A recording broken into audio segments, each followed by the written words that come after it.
Bonjour à tous et bienvenue sur la page YouTube de techniques administratives du Cégep de Drummondville. Je m'appelle Anaëlle Saint-Hilaire et aujourd'hui, nous allons aborder le sujet des blogs. Donc, qu'est-ce que c'est un blog? Un blog, c'est une plateforme où est-ce qu'on peut divulguer diverses informations importantes et pertinentes pour notre clientèle qui vise des sujets directs ou indirects de notre entreprise. Donc, c'est afin d'informer puis de donner plusieurs informations nouvelles à nos clients. Donc, tout d'abord, aujourd'hui, nous allons apprendre à planifier un blog, à écrire un brouillon, puis nous allons aussi apprendre diverses astuces au cours de cette mini-vidéo. Donc, je souhaite qu'à la fin de cette écoute, vous puissiez davantage être capable d'écrire un blog par vous-même. Donc, nous allons aujourd'hui utiliser la plateforme de WordPress, qui est une plateforme dédiée seulement au blog.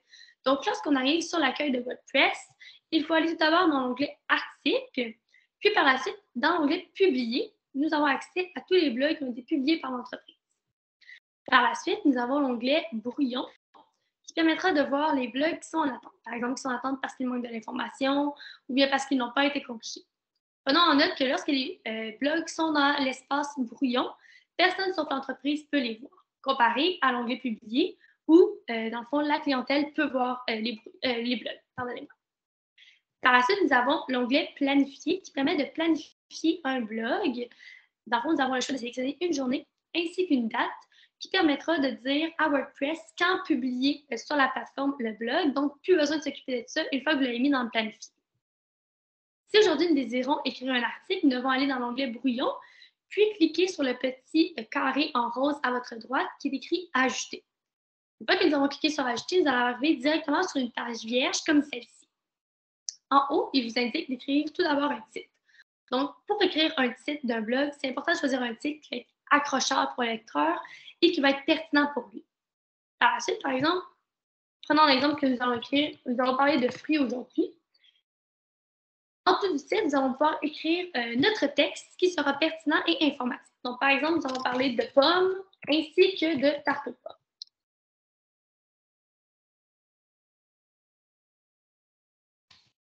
Dans un blog, il est bien important de toujours bien dimensionner chacune de nos informations à l'aide de sous-titres, à l'aide de textes, à l'aide d'images, afin de vraiment garder les lecteurs accrochés. Puisque souvent, un blog, c'est vraiment long et qu'il y a beaucoup d'informations.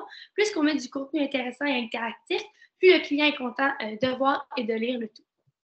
Donc, comme je peux vous donner un exemple ici, nous avons le blog sur les produits thérapeutiques qui est assez clair et écrit en haut.